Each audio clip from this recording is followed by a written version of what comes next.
Greetings my friends, welcome back to another Vecna guide video. If you read the title, then you might be thinking, really Arshan? A Vecna Addon tier list is your third video? I thought you were more original. Firstly, I hope that you read the title. If you're not, why did you click on this video, you fucking weirdo? Second of all, this isn't just an add-on tier list, it's an add-on discussion. Vecna has possibly one of the most cool and balanced add-on sets in the game in my opinion, rivaled by possibly Wesker. His add-on hierarchy is interesting. He has the standard add-on spread of 4 grays, 5 yellows, 5 greens, 4 purples, and 2 ears. Since Vecna has 4 spells, these add-ons have to be spread via those 4 spells, and the way Behavior did it was pretty smart. There's 1 gray, yellow, and green add-on for each spell, with 1 yellow and green add-on dedicated to reducing spell cooldowns. His purple add-ons don't buff the specific spells, but rather grant certain effects in certain circumstances. And his Eries change 2 spells each, with one of the spells receiving a major buff and a specific downside. This add-on spread allows you to specifically gear your add-ons towards a specific spell, buff 2 spells at the same time, reduce your cooldowns while buffing 2 spells, etc. There's so many cool combinations you can put together with his add-ons. And all of them, well, most of them, can be used with great effect. It can be hard to choose which add-ons to slap onto your build, so with this video, I aim to hopefully alleviate that choice for you, and give you reasons why you would want to use each add-on, in an order from least useful to most useful, as well as some suggested add-on combos near the end of the video. Small disclaimer, while I will attempt to make the list as objective as possible, some of my personal bias and experience will seep through, and I will try to let y'all know when that happens. With that out of the way, let's begin the add-on rumble. Tattered Headband.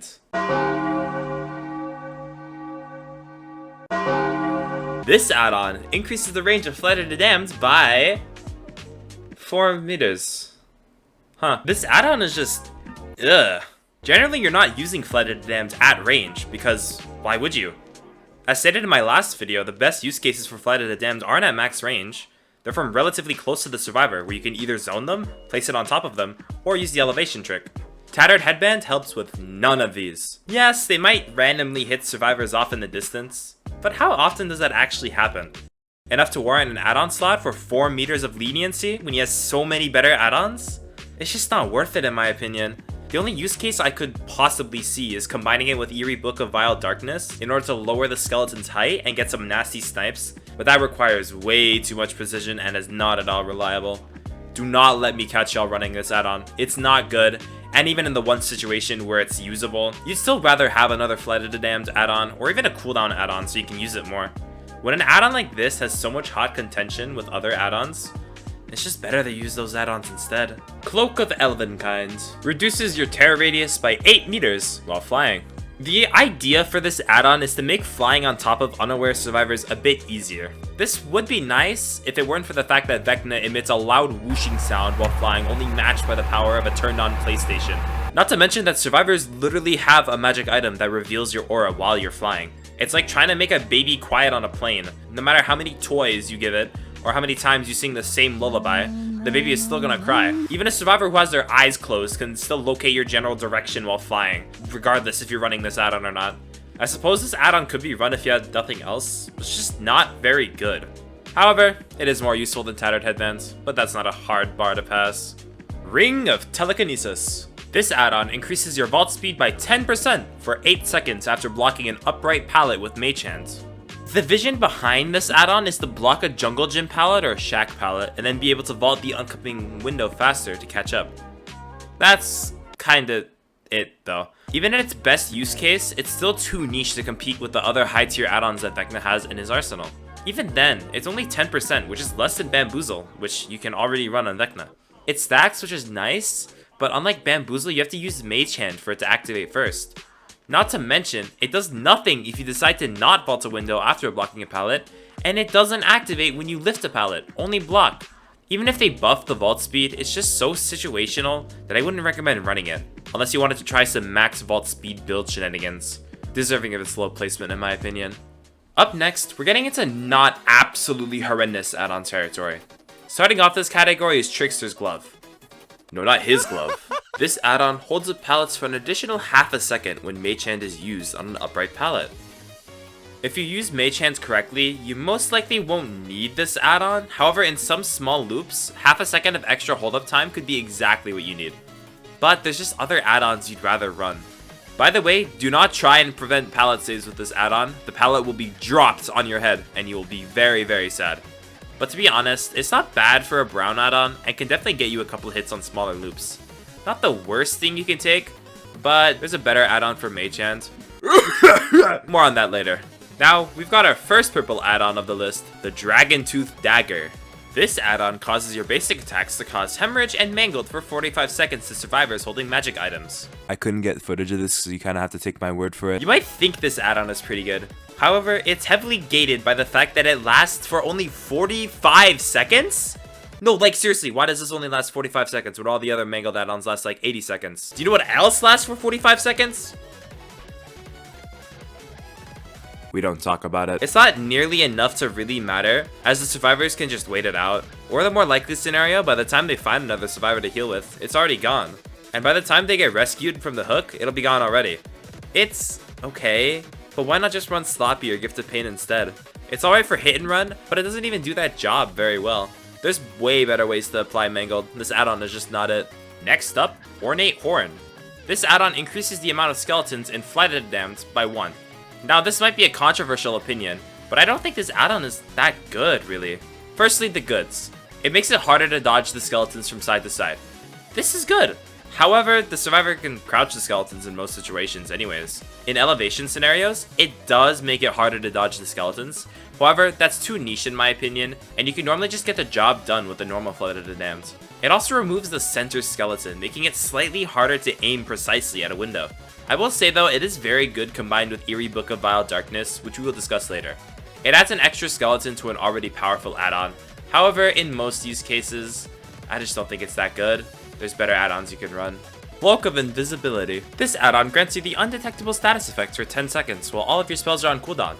This also procs at the beginning of the game while all your spells are charging, which is nice. Undetectable is always good, however, the problem is in the proc condition. You don't normally want to have all your spells on cooldown at once, and forcing them to be on cooldown usually isn't the best idea.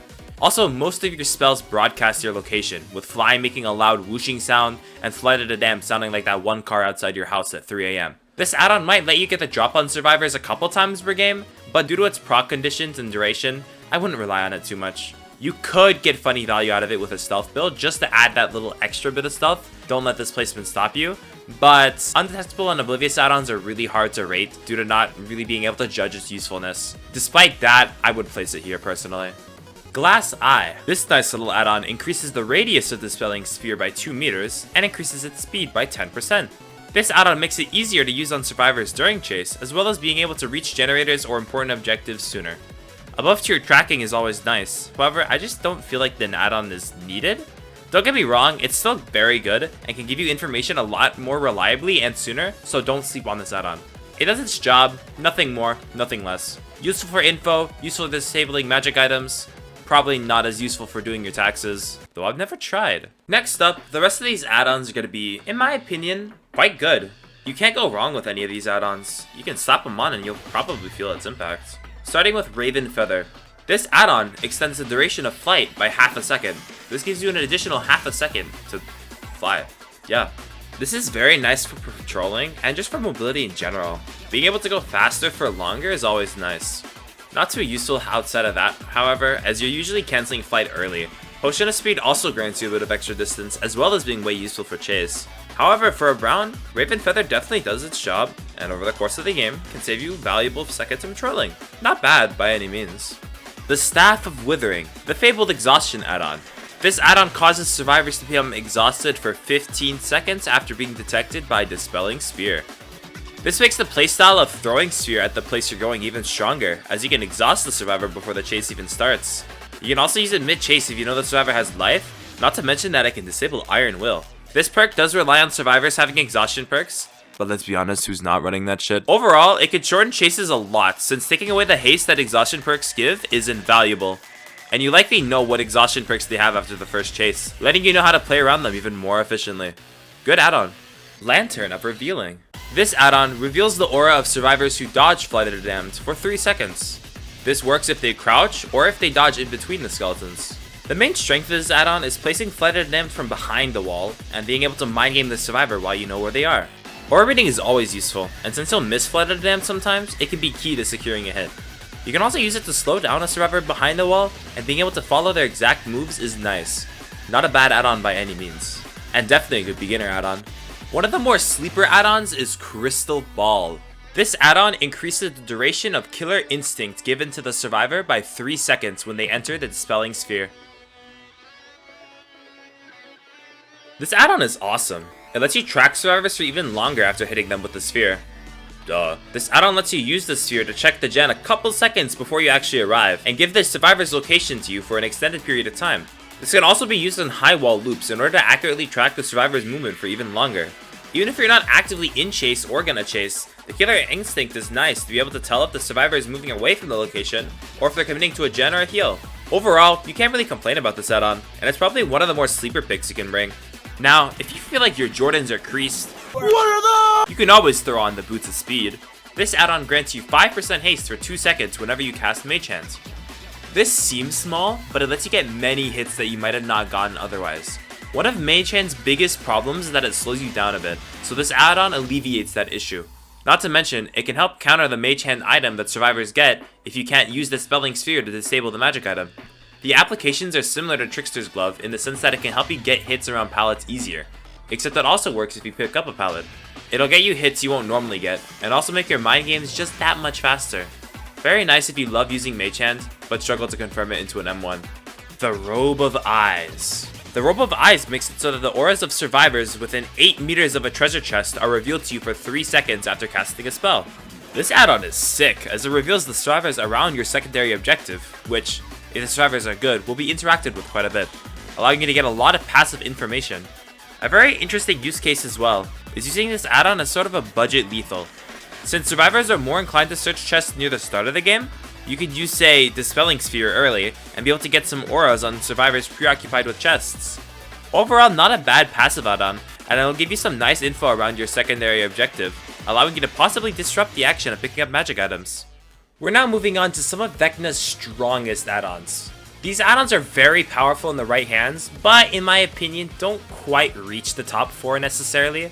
One of the most possibly controversial placements is Vecna's Eerie, Vorpal Sword. This add-on has 2 effects. First, it causes any injured survivor detected by Dispelling Sphere to scream and become broken for 30 seconds. The second effect is that using Mage Hand on a dropped pallet, instead of lifting the pallet, will destroy the pallet in 3.2 seconds.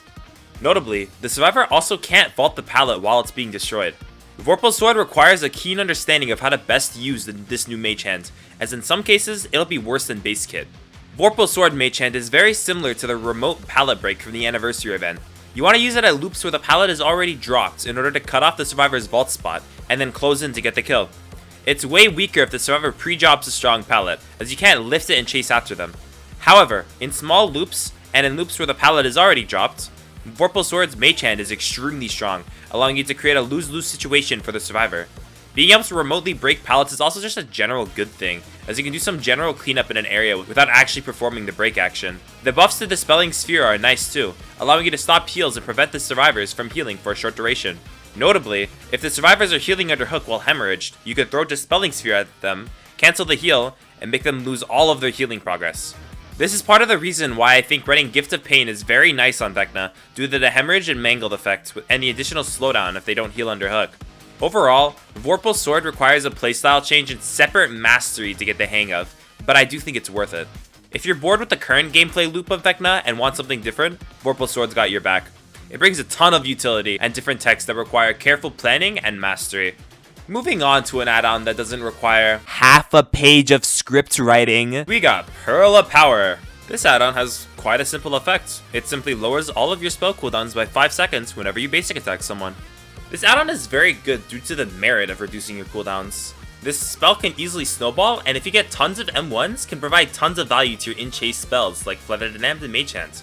It's not as reliable as Ring of Spell Storing, as if you don't M1 or if it takes too long, you won't get the most amount of value. And also, it only reduces the cooldowns of the spells that are on cooldown. If the spell's available and ready to use, it gets no value.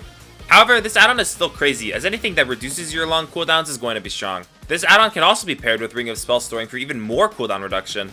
This add-on is specifically geared for Flight of the Damned and Mage Hand, as you're more likely going to use those in Chase, and that's where you're going to get hits. But it also helps with Fly, as you are more likely to fly on top of someone and hit them, regenerating your cooldowns. Overall, a very strong add-on, and you can't go wrong with that.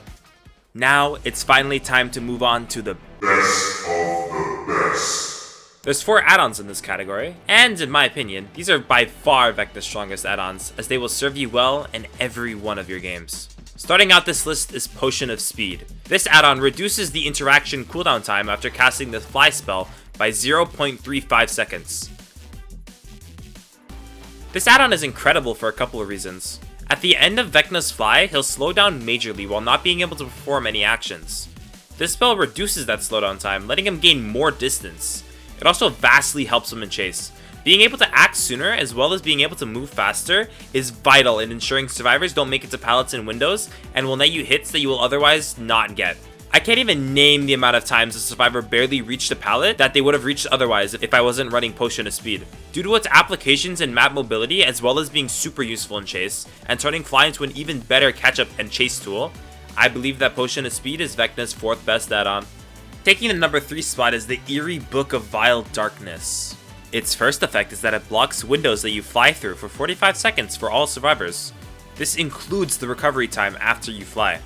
The second effect is that it lowers your Flight of the Damned skeletons, making them unable to be crouched, but also lowering the amount of skeletons from 5 to 2. Both are very strong effects. A common problem with vaulting windows with Fly is that survivors can possibly mind game back into the window, forcing you to cancel early and lose distance. This add-on solves that. By blocking the window, you can send yourself full force through the window without giving the survivor even a chance to vault back. You can also disable certain loops, like Shack and Main Building, entirely for 45 seconds just by flying through the window.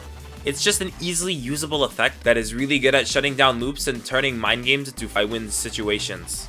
The other effect is also really good. It opens up Flight of the Damned to be used as more of a precise sniping tool, rather than placed on top of the survivors in prey. Since the skeletons aren't crouchable, they can be better used to zone in loops. Since the survivor has to dodge them, it can make them move away from a pallet, allowing you to body block and hit them afterwards. Or they can just get hit by the skeletons and start crying. Overall, it's a very good add-on, however it vastly changes how you want to use the skeletons. It also removes the center skeleton, making it harder to aim unless you are running Ornate Horn. Although, do not try elevation teching with this add-on, as the survivors will fly way too low to actually hit anyone. If you decide to specialize in this add-on, however, and get really good at it, it's one of his strongest add-ons. And even if you like his base kit, I'd recommend giving this add-on a try. This next add-on's power level might be hard to gauge during the match, and that's the Bag of Holding. This add-on adds an additional Mimic, as well as causing survivors to be inflicted with the Oblivious status effect whenever they open up one of Vecna's chests. This add-on is mostly passive, and you can't forcibly proc it, and you might think it's weak due to that, but what it does is actually quite good. Having an additional chest spawn as a Mimic means that there's one less chest continuously dispensing magic items, meaning they'll have to take turns opening the limited chests around the map, slowing down the acquiring of magic items. This lowers the chances of survivors getting the good Vecna magic items, such as the hand, the Mage Hand Taste, and being able to see the Dispelling Sphere. This additional Mimic is also good by itself, but the Oblivious from this add-on is also very beneficial, as it makes survivors remain extra cautious after they open a chest, which is typically an activity that renders the survivor vulnerable. You can just throw this add-on in and it'll do work, which is excellent. You already have quite a lot of things to worry about Vecna, and this add-on is nice, simple, and effective. Single-handedly Vecna's best add-on, To probably no one's surprise, is Ring of Spell Storing, having the amazing effect of reducing all of your spell cooldowns by 4 seconds. do you really need a video example for this one? It should be no surprise that being able to use your spells more is a really good thing. I cannot even count the amount of times I've been 2 seconds off from using a spell at a critical time without using this add-on. It does literally everything. More lethality, more tracking, more mobility, more PR, more interest, more maidens. Just kidding, it doesn't do that. I don't have much more to say about this add-on. It's super versatile, reliable, you don't have to think about it. It's almost a perfect fit for him. The more spells you use, the more you win. Ooh, well, that's every add-on. Hopefully you're able to see the add-on's different use cases and how good they are. But don't let this list stop you. If there's an add-on you want to try that's in the awful category, go ahead. Experimentation is key. Here's my finished tier list. Feel free to screenshot it, share it, NFT it, do whatever, as long as I get 20% of the cut. Now, quickly, let's go over some add-on synergies. Ring of Spell Storing and Potion of Speed is really good due to the sheer amount of versatility it has. Ring of Spell Storing is a given due to allowing you to use even more spells, and Potion of Speed gives you more mobility and makes Fly an even better chase tool. This is what I run most of the time, and you can't go wrong with it. Another great add-on combo is Eerie Book of Vile Darkness and Ornate Horn. The main downside of Book of Vile Darkness is it reduces your skeletons by 3. This gives you 2 diagonal skeletons with no center skeleton. Ornate Horn adds a skeleton and fixes the pattern of skeletons, adding a center skeleton with 2 skeletons going out the sides. Since these skeletons can hit crouching survivors, they're super lethal. Adding an extra skeleton only adds to the lethality and lets it be way more precise, which is important for an add-on like Book of Vile Darkness. Overall a great combo, and in my opinion is one of Ornate Horn's saving graces. One last add-on combo, mostly because I'm running out of good synergies, but honestly you can get away with running whatever on Vecna, Except Tattered Headband, I will find you if you ever run this thing. is Robe of Eyes and Bag of Holding. Both of these add-ons revolve around Vecna's treasure chests. Usually, people near Vecna's treasure chests will want to grab whatever's inside, right?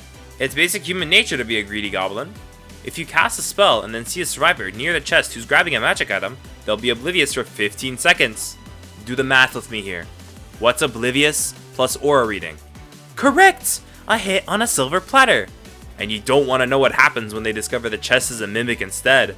You're already pre-running to that survivor, and now they're being eaten by some sentient, hungry chest thing. It's like asking for you to come over and give that survivor a nice clap on the cheeks. Overall, nice combo.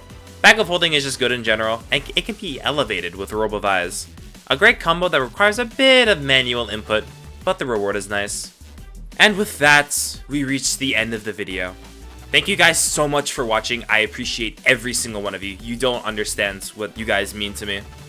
Anyways, I guess I'm supposed to do my usual plugs here. If you want to watch more Vecna gameplay, as well as see me try win streaks, I'm usually live close to daily at 9 PM Pacific time on Twitch. If you also think I'm a swell individual, consider following me on Twitter. I post video updates there and other stuff. Both will be linked in the description below. Anyways, that's enough rambling. Thank you so much for watching. If you think I should have said something or if you want to add something, please let me know in the comments section. And with that, my Vecna friends, I will see you all very, very soon. Peace.